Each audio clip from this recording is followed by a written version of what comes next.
15 अगस्त 1947 भारत आजाद हुआ। लेकिन क्या आपको पता है, इस आजादी के साथ एक ऐसी लकीर खींची गई जिसने लाखों लोगों को उनके ही घर में अजनबी बना दिया। एक आदमी ने कुछ ही हफ्तों में फैसला कर लिया था कि कौन सा शहर भारत में रहेगा और कौन सा पाकिस्तान। और सबसे ज्यादा हैरान करने वाली बात यह थी कि जिस आदमी को यह जिम्मा सौंपा गया था उसे भारत के बारे में कुछ भी नहीं पता था। नाम था सर सिरिल रेडक्लिफ। लेकिन यह कहानी सिर्फ एक सरहद की नहीं है, ये कहानी है बंटवारे की, लाखों विस्थापित लोगों की, गांधी के कलकत्ता मिशन की, 565 रियासतों को एक करने की और उस कश्मीर के फैसले की जिसका असर आज तक दिखाई देता है।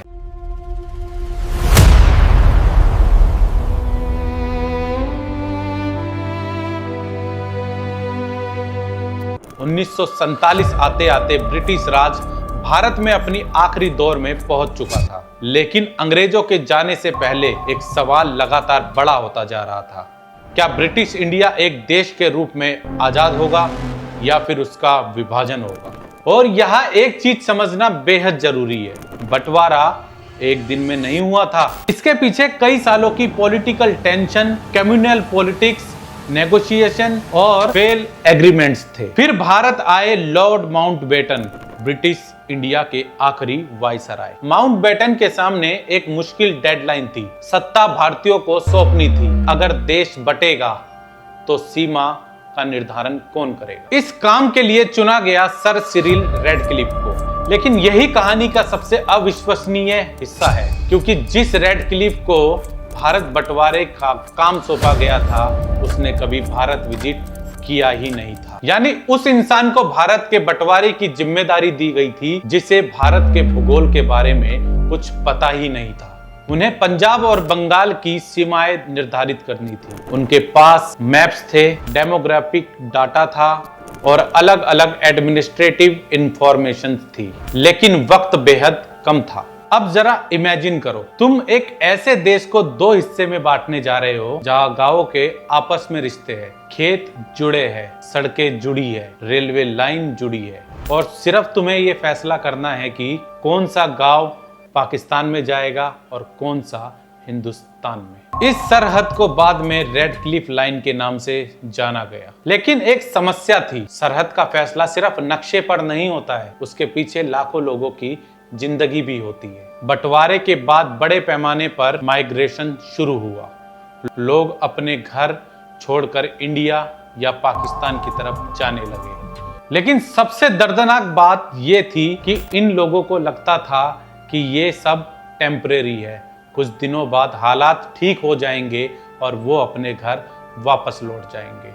लेकिन ये उनकी गलतफहमी थी, क्योंकि उनका घर अब हमेशा के लिए पीछे छूट चुका था। बंटवारे की हिंसा ने इस माइग्रेशन को और दर्दनाक बना दिया था। मौतों की कुल सही संख्या पर इतिहासकारों का अनुमान अलग अलग है, लेकिन विस्थापन और हिंसा का ये पैमाना इतना बड़ा था कि उसका असर पीढ़ी दर पीढ़ी रहा। और बंटवारे की सबसे डरावनी यादों में से एक थी घोस्ट ट्रेन्स। ऐसी रेलगाड़ियां जो एक तरफ से दूसरी तरफ लोगों को पहुंचाने के लिए चली थी, लेकिन उनमें से कुछ रेलगाड़ियां जब अपने स्टेशन पहुंचती थी तो उनके अंदर का सन्नाटा अपने आप में एक कहानी बन चुका था। बंटवारे ने लोगों को सिर्फ सरहद के दो तरफ नहीं किया, उसने दो धर्मों के लोगों के बीच डर और अविश्वास भी पैदा किया, जो अभी तक बदस्तूर जारी है। लेकिन उसी दौर में एक ऐसी घटना भी हुई जहां हिंसा के बीच शांति की कोशिश ने इतिहास में अपनी अलग जगह बनाई। नाम था कलकत्ता और वहां पहुंचे थे महात्मा गांधी। कलकत्ता सांप्रदायिक तनाव से गुजर रहा था। गांधी ने लोगों से हिंसा रोकने की अपील की और हालात बिगड़ने पर उन्होंने भूख हड़ताल का सहारा लिया।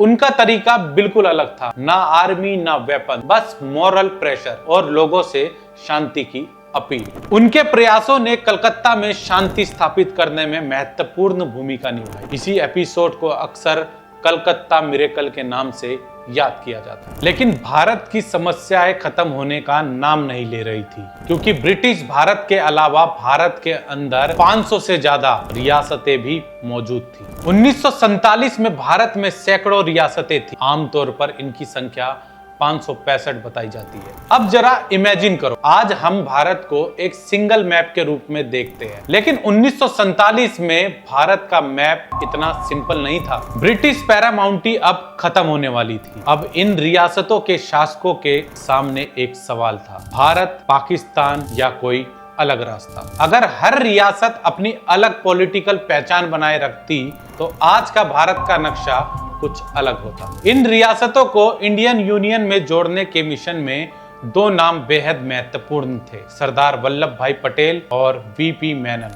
और यह काम सिर्फ एक ऑर्डर जारी करके नहीं किया जा सकता था, क्योंकि हर रूलर की अपनी एक पॉलिटिकल कैलकुलेशन थी। इसलिए इस स्ट्रेटजी में डिप्लोमेसी भी थी, नेगोशिएशन भी था, इंसेंटिव भी था और जरूरत पड़ने पर प्रेशर भी था। लॉर्ड माउंटबेटन का रॉयल कनेक्शन भी इस प्रोसेस में काम आया।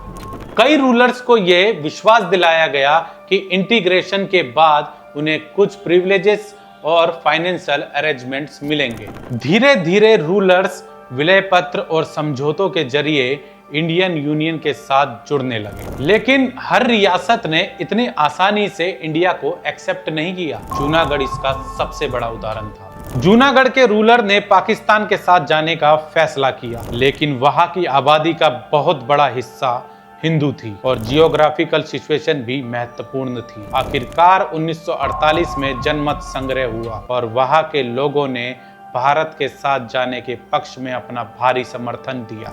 लेकिन अब सामने थी इससे भी बड़ी चुनौती, हैदराबाद। हैदराबाद एक विशाल और समृद्ध रियासत थी। वहां का निजाम इंडिपेंडेंट स्टेटस बनाए रखना चाहता था, लेकिन प्रॉब्लम यह थी कि हैदराबाद भारत के बीचों बीच था। समझौते और मोल भाव की बहुत कोशिश की गई, लेकिन सिचुएशन बिगड़ती गई और सितंबर 1948 में भारत सरकार ने मिलिट्री एक्शन शुरू किया। कुछ ही दिनों में हैदराबाद का विलय भारत में हो गया। लेकिन जिस रियासत का फैसला आने वाले दशकों की राजनीति को प्रभावित करने वाला था, वो था कश्मीर। जम्मू और कश्मीर के रूलर थे महाराजा हरि सिंह।